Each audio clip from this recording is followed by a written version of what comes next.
भौजी के बही अरे मन रखो कहाँ बाड़ी हो अरे तनी जोरा ना दो।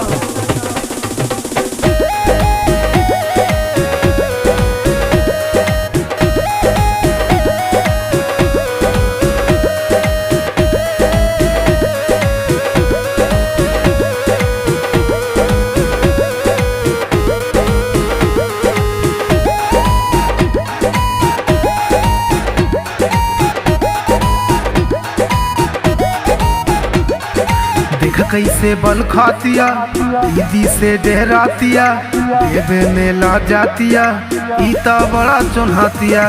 देख कैसे बल खातिया दीदी से डहरातिया देवे में ला जातिया ईता बड़ा चुनहातिया।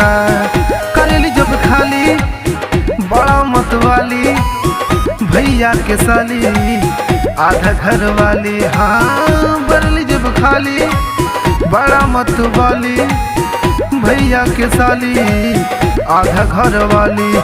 देख कैसे बल खातिया दीदी से डरातिया देवे में लह जातिया ईता बड़ा चुनहातिया। देख कैसे बल खातिया दीदी से डरातिया देवे में लह जातिया ईता बड़ा चुनहातिया। करेली जब खोले करेली जब खोले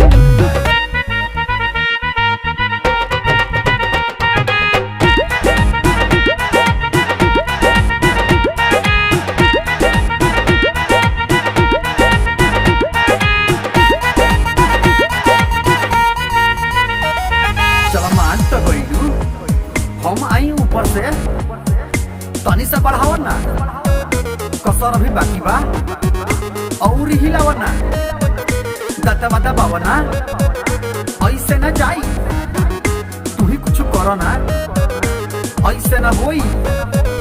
तू अब ऊपर से तनी सा उठावे दो और हिलावे दो।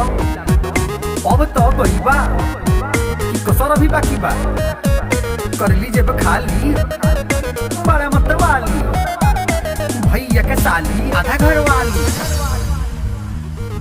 देख कैसे बल खातिया दीदी से डहरातिया देवे में ला जातिया ईता बड़ा चुनहातिया। देख कैसे बल खातिया दीदी से डहरातिया देवे में ला जातिया ईता बड़ा चुनहातिया।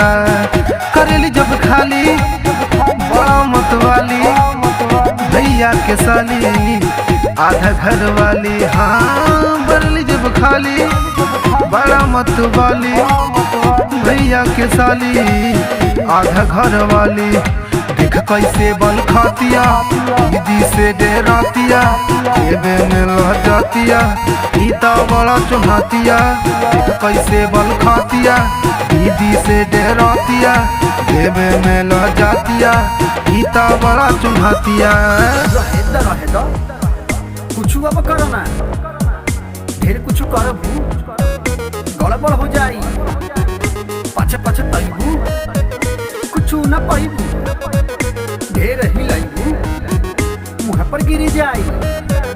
देख दीदी तोहर आई का तू देखबू निर्मोही मनोजवा के झूठे फसावत जोरन नाई तो आफत बनावत करेली जब खाली बड़ा मतवाली भैया के साली आधा घर वाली वाली वाली वाली वाली। देख कैसे बल खातिया दीदी से डहरातिया देवे में ला जातिया ईता बड़ा चुनहातिया। देख कैसे बल खातिया दीदी से डहरातिया देवे में ला जातिया ईता बड़ा चुनहातिया। करेली जब खाली बड़ा मतवाली भैया के साली आधा घर वाली। हाँ बरली जब खाली बड़ा मतवाली भैया के साली आधा घर वाली। देख कैसे बल खातिया दीदी से डरातिया देवे में लह जातिया ईता बड़ा चुनहातिया। देख कैसे बल खातिया दीदी से डरातिया देवे में लह जातिया ईता बड़ा चुनहातिया।